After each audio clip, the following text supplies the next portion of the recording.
primary, meron pang another subject functions, no? Subject matter, yan po yung secondary hanggang meron siyang tertiary.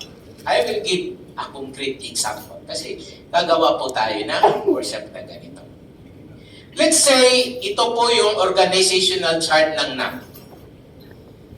Makikita nyo dyan na meron kami executive director which is the head of the National Archives of the Philippines. Based on that, meron kaming function, sabi ko nga, as to the administrative function, that is records management. As to the cultural function, meron kaming archives. Kaya nga, dalawa siya, meron kaming 2 deputies, one for deputy director for records management, and one deputy director for archives.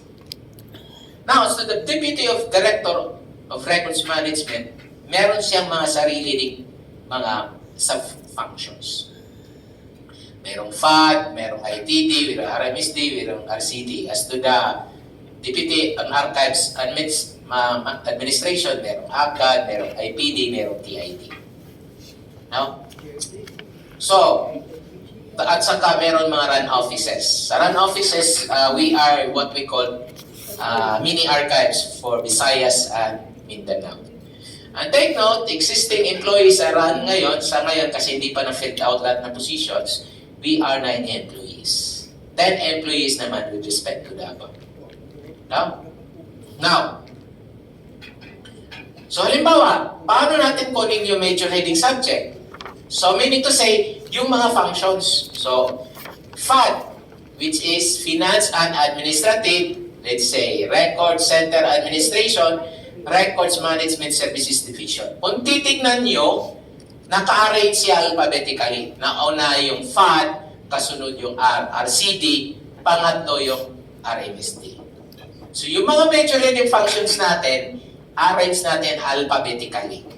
Now, punta tayo dito sa isang major heading functions na PAD.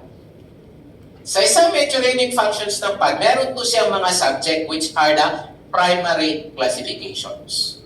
And what are these? Merong accounting na records, merong budget records, meron ding personnel. Now, punta tayo dito sa accounting. Yung accounting nito, meron din siya mga different subjects, no? Which will be our secondary subjects. So, sa accounting, meron tayong bills, meron din tayong COA files. So, kung titignan nyo, sa tertiary, secondary pa lang, naka-arrange siya alphabetically.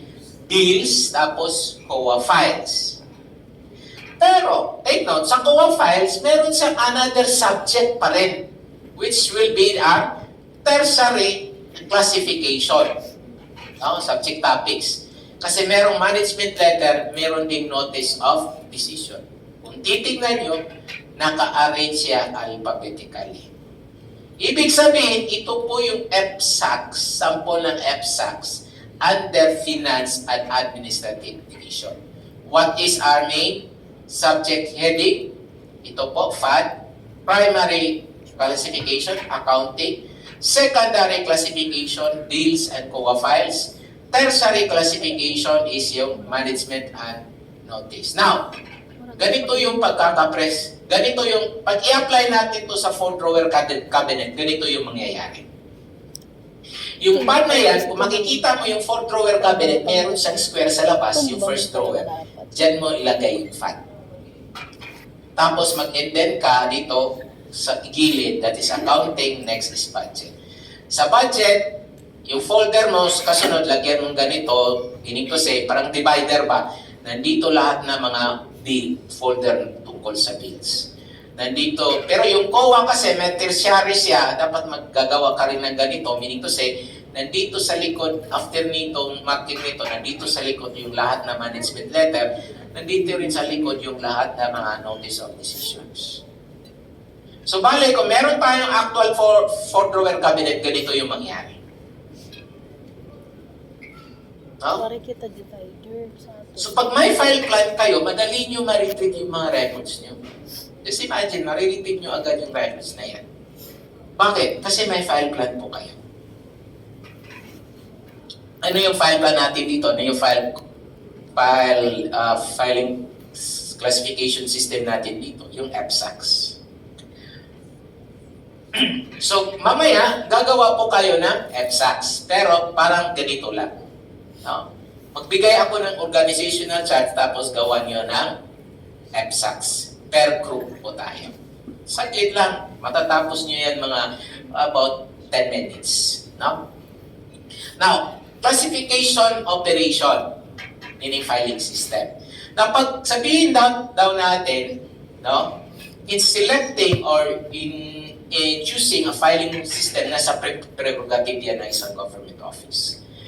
As long as convenient sila mag-retrieve ng kanilang mga records, no? But, these are the best guide, no, in choosing the best filing system. Now, dapat daw yung filing system natin, it serves the needs of the office. Meaning to say that the filing system must align to the specific needs and function of the office to ensure efficiency, compliance, and continuity of operations. Doon pa lang sa EPSAX makikita mo na yung pagkaka-arrange ng records according to the functions po ng isang office. Now, second, it has the simplest identification of file contents. Meaning to say, simplicity of file identification ensure that the filing system is user-friendly. Meaning to say, madali lang maintindihan po natin. No? As long as you know the organizational chart, as long as you know the function of your office. Which results to efficiency ng ating services. Which are the essential needs in every government offices with respect to records management. Another, filing and finding any item is easy and fast within the minimum reference.